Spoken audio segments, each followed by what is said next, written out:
Is DR the place to go, or is it hype? When you see a machete sitting in the grass,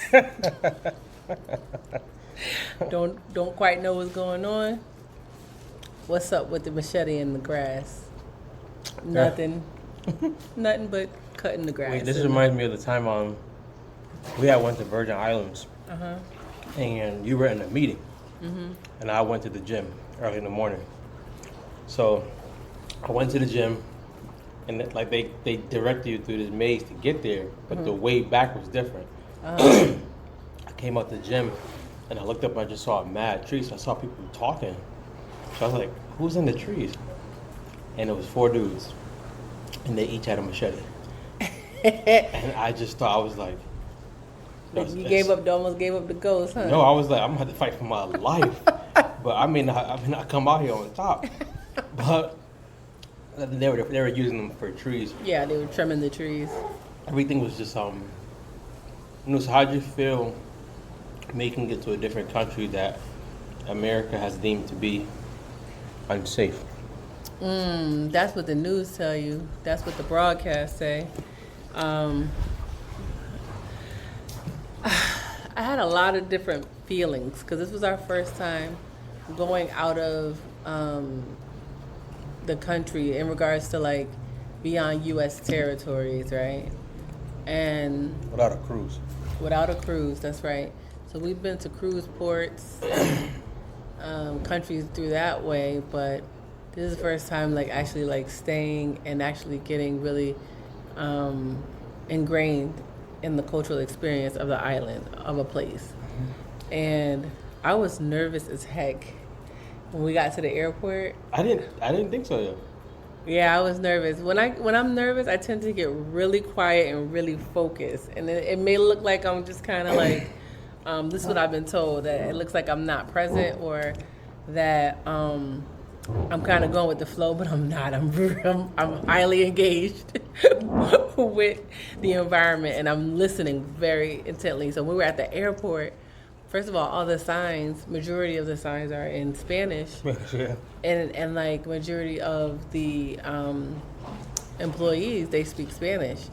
And so it's like, they were, first of all, one thing I do love that I've gotten off the rip is like, Dominican people are like absolutely beautiful in regards to, first of all, they're beautiful aesthetically, but also they're just loving and just like very warm and caring. So they were helping us, but they saying it in Spanish, and my Spanish is más o menos, you know what I'm saying? un poquito. Poquito's for like something small, but like, I was like, how do we maneuver through this airport? That was the first time we got off the plane. It was kind of like, what do we do now? Because like now we got to go through customs, but I didn't see a lot of direction, so we just following folk. Like, the good thing it wasn't humongous. Yeah. Like I imagine, if that airport was the size of Atlanta. Yeah, I would have been like, English, yeah. Cause I don't know what to do, but it was. But they brought you through. It was real simple too. It was kind of like, you good. Come on through. Go ahead on. What the dude say? I ain't trying to put y'all out there. But the dude was like, we didn't even put your stuff through the thing. I was like, yo, y'all better be putting people's stuff through. I was like, bro, you get me in trouble. Right. But it's like, y'all cool. Y'all look like y'all cool people. Go ahead on through. Very lax, very, I felt good. I'm always very in tune also with how I feel in a new space. How was it getting into the driver going through to get to the grocery store? How did you feel with that? Okay, so first of all, we have a cousin that lives here, and shout out to cousin Wanda. She lives here, and she's been living here for almost 10 years, I believe. And so she just hooked us up. Like, she was like, I'm gonna pick y'all up, have my driver come pick y'all up so that y'all don't have to navigate all of that. So they came and met us. Huge blessing. Yeah. So I was cool. Do not go to another country without having some type of connection if you can, or at least like if you have connections through referrals of where you're staying, right? If you're at a resort, like stay with the people that they work with, you know what I mean, type of thing. because that can go left real quick. I can tell at the airport it can go left real quick. You don't know what you're doing. Yeah, and you don't know where you're going and how much that thing gonna cost. So, I felt really good because he was with our cousin, and first of all, getting in the car though, like, first of all, let me just say, DR don't got no rules about nothing, like nothing, okay? So it's like, I'm used to seatbelts, I'm used to, so I'm sitting in the back. I mean, don't get me wrong, everything was cool. I'm a little meticulous, you know what I'm saying? I just saw one brown spot. Any brown spots on anything, I'm just like, what is that doo-doo? Babe, so I'm sitting in the back. I'm sitting in the back just like chilling in one spot because like I'm just not sure what that is, you know what I'm saying? That's just something old. That's what it is. So I felt comfortable. It was cool. And I was more, how did you feel about the motorcyclists and like just the streets in general? Like what were you observing when we were driving? So I didn't feel weird only because it felt worse. Not worse, it felt more pressure when we were in Mexico. No, in Colombia. When we were on the bus in So Colombia? when the bus in Colombia, I just thought they were going to run into the bus. Okay. Like they were yipping. So when we got here, I was like, all right, that kind of looks the same. Mm-hmm. The grocery store, I was like, all right, cool. It's when we found out that we left one of our bags at the airport, and it went from sunlight to dark. Yeah, because we were trying to get in before dark. Because it gets busy. It is wilder. Like everybody out there, like having a party. They party, right? That's what coming back in the dark and seeing that they were driving the same speed. In the dark? I was like, oh, they're driving the same speed. And there's no like, I don't think there was like a red light or anything that they were stopping at. It was just like, so I was nervous about that. What do you think about the little kids on the motos? Yeah, I mean, it was like that made me a little nervous, but I'm like, their parents must. They know something we don't know or something. They live something that we don't live. Yeah. So, but I was like, I could never probably have Aaliyah on a motorcycle going at a regular speed. Mm-hmm. So that concerned me, and then just being in a different place always makes you just think and like just look around more. I mean, we had the same type of feelings when we went to Georgia. Yeah, same thing. Yeah, it's interesting. Like you get the same just feelings of just like I've never been here before. Hyper vigilant. If you're in this skin, you have moments of being hyper vigilant. You know what I'm saying? But no matter where you go. But I mean, the good parts were from the driver was really really great and cool. Because when we got back to the airport, most of the people weren't speaking English. Yeah, so he was like he jumped out. And like helped out. He spoke English and Spanish. Yeah, so he spoke Spanish and English. We got our bag and then we came back. So what do you think this whole? Well, we've been here for 2 days. This is our 2 days, second day, third day. Thursday. Yeah, today's Wednesday. We got in on Monday. Okay, third day. Yep. Mm-hmm. What have you been exposed to, or what do you think exposure is showing you? Well, first of all, I have had I had like time in prayer this morning, and there was so much. You had a morning routine. Yep, I had a morning routine, startup of a new morning routine. I mean, don't get me wrong, I pray, y'all, but it's just, we on vacation in a sense, but in a space that is just, it's a warranting in this space. It's so still where you can just talk to God. Like, it's just so like inviting. And a couple things were just coming to me this morning, and that was that can you imagine the reverse? Now you know how it feels. I'm an empath, right? I'm a very empathetic person. And so it's like I see things sometimes from that place of, now you know how it feels when somebody comes from Puerto Rico, Mexico, Dominican Republic, any place that predominantly speaks Spanish and that is their language. And then they get dropped off in the United States. Or you hear like people tell stories like, yeah, I just came off the airplane. Then that was it. And then I had to figure it out from there. I had $20 in my pocket. I'm like, I couldn't imagine having $20 in my pocket, honestly, coming to DR with $20 in my pocket and then trying to make way for me to live speaking only English, like, and I think it's a disrespect. This is just me personally, and I wish more people took this to heart, but this is just my own personal conviction. It's like, yo, I'm not trying to get them to speak English to accommodate me. Like, that to me, that's just straight up rude. Yeah. It's like, no, I'm in their country. I should be trying to accommodate how they speak. And so I'm on my little translate. I've been in the car trying to do phrases before we even get places. And my little Spanish coming out. I'm like, my Spanish teacher done lied to me, talk about I'm doing good. I got the lingo down and all this. I'm like, yo, I am struggling over here. Speaking at normal speed, you're like, yo, I'm like, they speak really fast. And so, yeah, those are some of my takeaways. What do you see yourself like? Do you feel comfortable here? Like, how do you feel when you're out?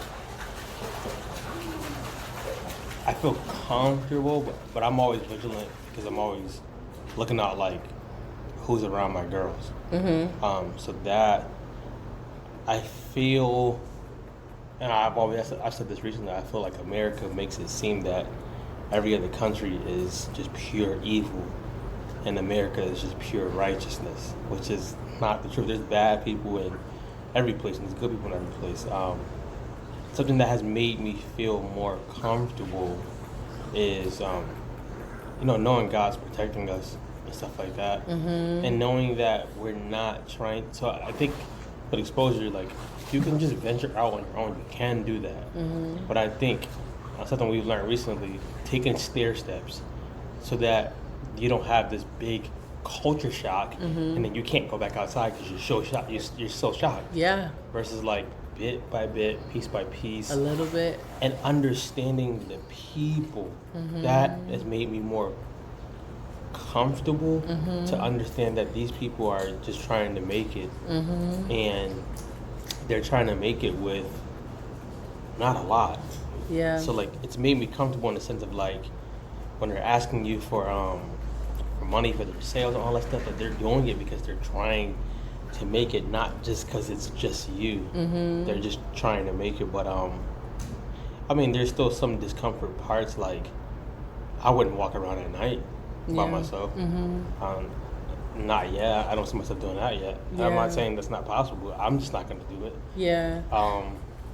I think a part of that is there's such a camaraderie that I see here with Dominicans,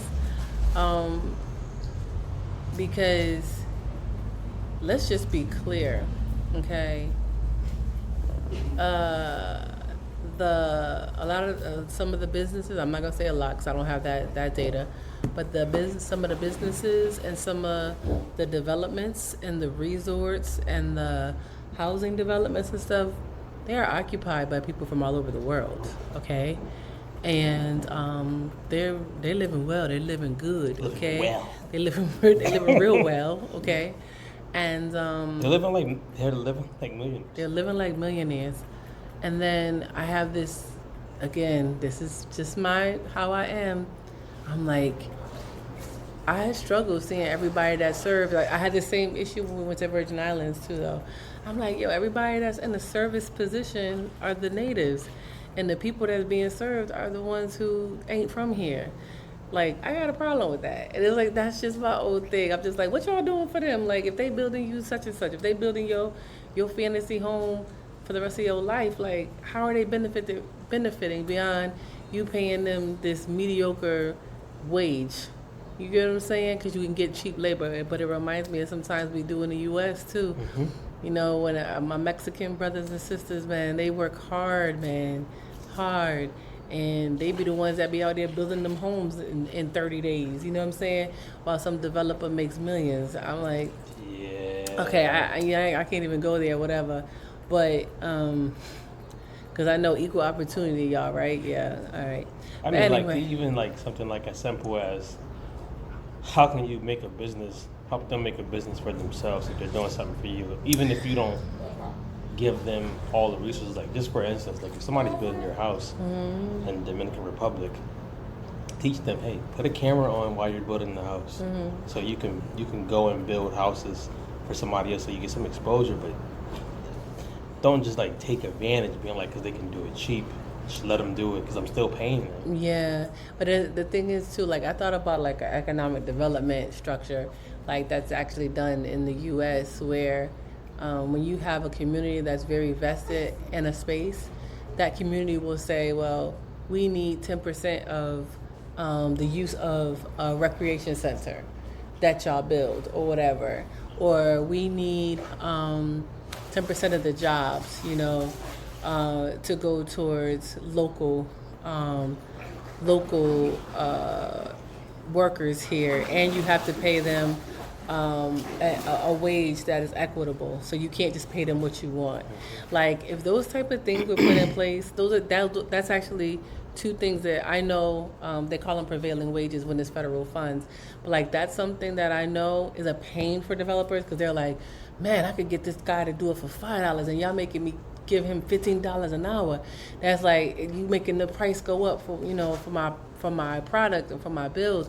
But it's like, yo, nah, but you're actually building up the economy of a family, of somebody who lives here, of a resident or somebody that's just gonna build up around your development. Because there's nothing like to go into a neighborhood like we have seen here, right, where it's like $1 million homes pretty much, and you go out the driveway and the sidewalk is non-existent. You know what I'm saying? 5 minutes away. It's like 5 minutes away. You can build. And I'm a husband. We do that too in the U.S., but we put all this money in, millions of dollars into a development and don't build up nothing around it, or expect the community to just get up tip-top shape and jump into action because this new building is here in town. You know what I'm saying? So how do you take the exposure and see that? What do you do with both of those? With the exposure, with what you see, I think it's time to create some opportunity and ask questions. That's another thing. Don't go into no place, talk about what you about to do and how you about to change something. I'm like, yo, y'all just 2 seconds close to being on the end of that machete, you know. I'm just saying. I'm just saying. It just takes one bad thing. It just takes one. It's like, come on. I mean, how long do people thrive? You can't thrive in survival mode. If you always in survival mode, that smile is not real. You know what I'm saying? But if you invest, all I can think of, if you invested in me, I might believe that you actually have my best interest and my family beyond your own personal gain. And that, I think, is the fall of man. Personal gain. It's like, well, we all had the opportunity to do this. Did we? We did not. Like, come on. And if you did, Scripture talks about this for a point of salvation, but it's a part of life too. He tells Peter, like, yo, when your faith is converted, go and strengthen your brothers. He's basically saying, like, when you get it, go teach somebody else how to get it too. Don't just keep it for yourself. Don't just keep it for yourself. I got it the hard way. They needed to get it the hard way. No, that's not gonna get you more in the long run. No, but that's what I'm saying. So it's like all right, if you really gonna bring something, sometimes people are like, oh, when you come from another country that might have had more resources, like Europe or like US or whatever, China, what have you, you think, I'm about to capitalize. I'm gonna come down here and be killing it. I wish we thought a little bit more deeper than that. I wish we thought like, all right, what is needed here? What is opportunity here for the people? I see salesmen all around here on this beach, right? It's like, do you own that business that you're selling for? Absolutely not, no. Okay, do you want to own that business that you're selling for? So if it's a developer that's buying up properties in the area, right? 10% of what you make got to go into this pot. That's for local development of businesses, right? And then you create a business model where they can apply if they want to learn how to create their own business out of their skills that they've developed in the hustle. That's what I'm talking about. That's how you build up an economy. And some people may say, well, some people don't want that. You don't know what they want until they've been exposed to it. So that comes back to the exposure that you're saying. And you don't know what they want if you don't sit with them long enough.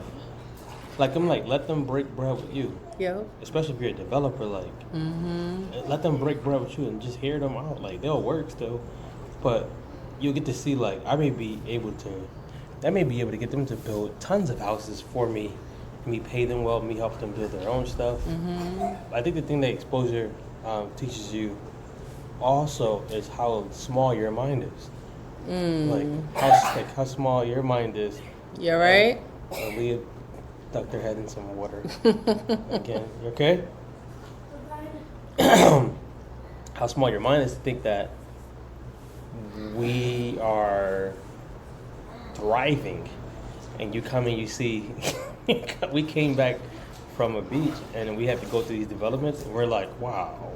Yeah, I mean, the villa that we staying in is nice, but like, those are like, wow, those are like LA style villas, right? And it just keeps going higher and higher in your thought process. But again, I wish that it wasn't unto selfish gain, because when I see things like that, I always, and this is something I'm also working on too, I always see myself as last. I do not look at it from my own personal gain viewpoint. Like, ooh, me and my family would thrive in that. That's just not how my brain works. I'm like, I could have a group meeting with like ladies in the back, and then blah, blah, blah first. That's the first thing that I think of, is serving people. I don't know. That's just how my brain works. And then in the end, I'm like, and then at the end of the night, we'll jump in the back in the pool and stay in our beautiful home. That it's just, I wish it was flip side, other than people just thinking, oh yeah, I live like a king and a queen, and that's cool. But it's just like, you think that's everyone's thought needs to be that, or you think it's just yours? Do I think everybody's thought you should be that? Honestly, I don't think it's my thoughts. I think it's actually act of the Holy Spirit. So I think that's just kind of like Jesus. Like, Jesus did not eat first and then be like, y'all go ahead and eat after me when something's done. If I got anything left over for y'all, you know what I'm saying? He like, nah, y'all breaking bread with me. You know what I'm saying? It's enough for all y'all in abundance if you break it. You know what I'm saying? I'm going to teach you how to fish instead of just giving you the fish all the time. But the first time, I'm going to give you the fish because I know you need to eat. Like, you need some strength. You know what I'm saying? And so it's like, after you get strengthened, then I'm going to teach you how I did it. So let's say God tells you, hey, I'm going to give you one of these villas. What's your first thing you do? The first thing I'm going to do is look at the lack of rules and regulations so I can see what I can do. Because I'm like, over here, especially where we are, I'm like, this place is Airbnb all day. Some of this would not play in the States. No. And some of this would not play. No. Some of this would not play in another country that I know of, where they say, for every one unit, for every 5 units, it can be only one Airbnb. Because they don't want it to be a community of just like people coming in and out, because people trying to live there. They want people to live. Yeah. And so that was the first thing I would do. I would read, what are the lack of rules here? Because I already know, like, it seems like everything go. But all right, can I have oh, that's the officer back there. Can I have somebody? How many people can you have over? How do you get access into the property? Can I support survivors? Like, or not? Like, those are the type of things that I will be thinking about. Can I run our businesses here legitimately? I think I would do a week of fasting. Oh, okay. And the reason why I say that, not to sound super spiritual, but because the amount of business ideas we've already had in 3 days, it's almost like, which will be the one that the Holy Spirit leads you to actually do, so you don't waste a ton of time and energy. Yeah. But I would also fast too, just to feel the need is always going to be salvation, but what's the need that these people really, really need that we're not seeing? Mm-hmm. 'Cause we see like they got restaurants, they got 1,000 massage parlors everywhere, they got like those trinkets and stuff like that, houses being built, but you're like, what's really needed that people would gravitate towards, not what we think they would need coming from America. Yeah, I would be people-centered. Yeah. So it's like, I love that you say that you would fast and pray, And because... it's not because I'm super spiritual. It's because I would mess something up and be like, open the business doing this. Right. And that, and yeah, that. it's like, all right, we about to do the Pink Gym 101. Nobody coming but maybe the X The Factor. X Factor be up in a building, yo. They will be in the building. But no, it's... I'm looking at the people and I'm like, these people work so hard. Like, retirement is probably not an option for them. Like, they work until that's the part finish that's the part life. that hurts more, because the people who are living a lot in these villas, and no disrespect, are retirees. Right, and I'm not saying all, I'm not saying all Dominicans, right? I'm not saying that, because there are many wealthy Dominicans here. They own their own businesses and everything, corporations, all of that. I'm talking about those that I'm seeing in the common areas, which is the majority that you see.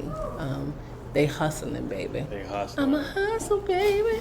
So what would you say now?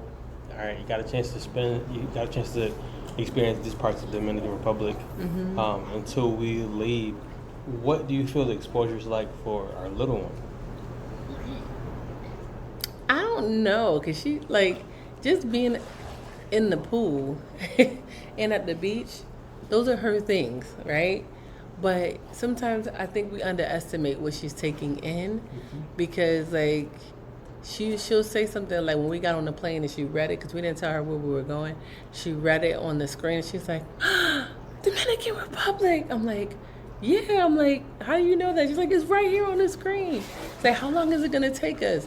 It's over the water. I'm like, yup. And she's watching it go over the water. So I don't know exactly all she's taking in, but I do hope that she's taking in the peace, the joy, the love of the people. Like, I don't feel no type.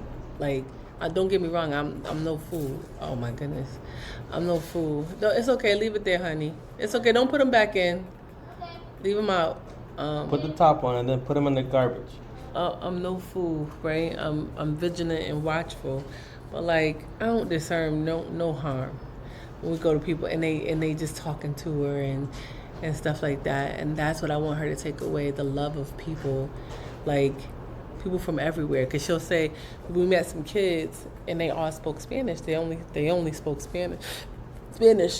And she was like, what are they saying? She wanted to approach them so bad, but she knew something is different over here. What's going on? I said, they only speak Spanish. And she was like, oh. And so she kind of timidly walked away from them, because she was about to approach them. This girl always you want to play? But she knew before she was going to approach them, they don't sound like they're speaking something that I know. Which is the cool thing is, she started learning about the Dominican Republic a couple months ago in homeschool. And she's been saying 2 places she wanted to go, the Dominican Republic and Canada. I'm not sure even how she even heard about Canada ever. But those 2 things, and we were going over in our homeschool stuff that we find out that language can be a barrier or it can be a bridge. And I was like, we don't speak the language yet. We're definitely going to get better with speaking that. But I think it gives her exposure to see how even her parents react to different places. It'll come back when she's maybe 12. They'll be like, we went out of the country to do this and do that. So I don't think she's oblivious. I think she's taking in way more than what we think. The food, she's asking questions about certain languages, people, all of that. Would you? So most people would say don't do it. Would you keep exposing them to different countries? Yeah, definitely. Because she's learning the English language. You know what I'm saying? She's learning that because that's what we study. She's learning English and she's learning these things, but she'll never learn the way you can learn in person history, geography, and the life of people, human beings, other than just being there and seeing and experiencing them. That's how I feel. I feel like, yo, there's no YouTube video that we could have watched on DR that has like literally captured what we experience here. Because if you watched the popular ones from DR, you wouldn't have came. Yo, you would have been like, I'm all set. Because there were some ones that were just like, the thumbnail by itself had you like... Yeah, the thumbnail was like, yeah. Here's a question. You go first, I'll go first, and then one more. God says you can open any business you want to open in DR. I'm going to make it flourish. But it cannot be anything with sex trafficking. What would you open? Oh my gosh. Oh, my upscale boutique thrift resale store. My thriftique store. Yep. Hadassah's Closet. Thriftique. That's what it would. Right there on the strip with the beach. I didn't guess that. I thought you were gonna say something with like the Black women's empowerment or something. No, that's to me. That's in alignment with my mission. I think I would open. Oh, sorry. How about you? What would you open? Mine's is a 3-part. Mine's is a. Come bring it over here. Thank you. Mine's would be a 3-part, and it would include. Portion is a gym where we teach lifting and boxing and recovering, and then part would be a co-working space, but not the traditional co-working space where you just go right at a desk. It would be literal like classes, like teaching these people how do you make a business out of your skill, because your skill is so worth it that's why they want you to come to America to do it. So it would be that co-working space for that. And then I never thought I would say this. Part of it would be a ministry. Okay. It would be. I thought you said business. That's why I didn't. I see it as a 3-in-1 business. But okay. if it was one business, just the one business, I probably would open something up for men being built up. Okay. I think if the men out here get built up, everything that is probably going on wrong will probably start to decrease. Families would be better, and I just think that men don't get a ton of not opportunities. We don't get a ton of like specialized services for them. Like they'll have like a program. They'll be like, everybody's welcome. But it's like no, it's just straight for men. You can come vent the way you want. You can come learn the way you want. Stuff like that. Now, what type of business would you think God would want you to have if you came down here and had a business? I don't know. I know a part of we're here for, of course, vacation, but also God doesn't waste anything, right? So He gives. I don't ask Him. I ask Him for permission to go anywhere, honestly. Because I think you need access to places sometimes. Because there's a lot of stuff. Like some of them thumbnail things were real stuff, but it's not all of it. You know what I'm saying? And so I think that He would really just keep us in tune with learning the culture and the things that are different. Like I said, like we can't do a men's group perhaps like we would do for like Black African American men's group, which can vary because not all one the same in the United States, and y'all face the same issues that might come up. I think honestly the issues are the same internally. Externally, they just manifest themselves differently. Worth is one big one where you don't feel worth it maybe out here because you're not getting paid what you could get paid. Worth in America kind of the same. You're not getting paid what you could get paid, or you just feel like you're not valued unless you are moving your hands. I think that could be the same. I think they could be the same thing. Externally, they just look different. Or the opportunity, or what your barriers are. Because there's one thing, I'm being mindful of my thoughts. There's one thing to not have everything that you want. Then versus every day waking up trying to make what you need. Like for that day. You know what I'm saying? Some of the stories that we've already heard is like you storing food for today. You get what I'm saying? But you working so hard. I see you. You basically cutting the grass with some scissors. You know what I'm saying? And you went through all of that manual labor to still not have enough. Like that to me is like what be on God's heart. Like, what's up? Like, I know he said the poor will always have among us, but I don't believe that there's a body of people that's designated to be that poor. No. Like, you know what I'm saying? Some people, I think they think that. They think, oh yeah, that's how they are or whatever. No. I don't believe that God designated just one body of people to be that body that he says. There's wisdom missing. And I think as believers, if we get the chance, we can spread that wisdom to them. And that might come through a business, it may come through whatever else, but we see the skills that they have, which is amazing. Like the stuff they can do with little, the wisdom that God could give with that could be monumental. But we have something, by the time you guys see this, depending on when you see this, I came to Jamaica last night with this idea. She said we could do it.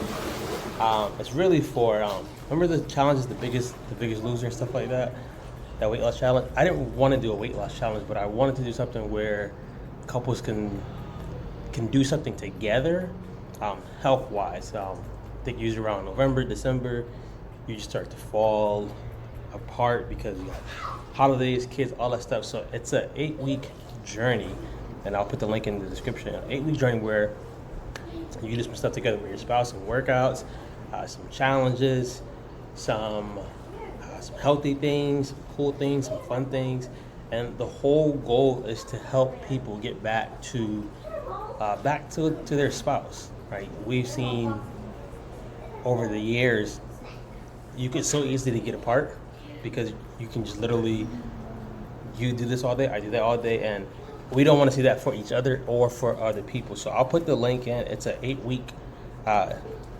challenge, so to say, but it's going to help tons of people. I have years of experience in this area. Jamaica has years of experience in this area, and we'll probably have fun doing it. Some of you guys don't know, Jamaica is competitive underneath the smiles and the apostolic stuff and all that, but it's gonna be. Y'all. It's gonna. I'm with y'all. I'm just got one eye over here with the pool. Because Captain Malcolm X over there is doing the most. She's been in the pool for like 2 hours. Yeah, she has. Doing the most, but I'll put that in there and make sure you subscribe. We are right next to the first goal, which is 100 subscribers. The bigger goal for the next, I'm gonna say 2 months. Yeah, I can do it. It's 1,000. We would like 1,000. So subscribe, and if you are subscribed, share it with a friend so we can keep spreading faith, family, and all the good things in between. Anything else? No, y'all just keep the cost in prayer. We out.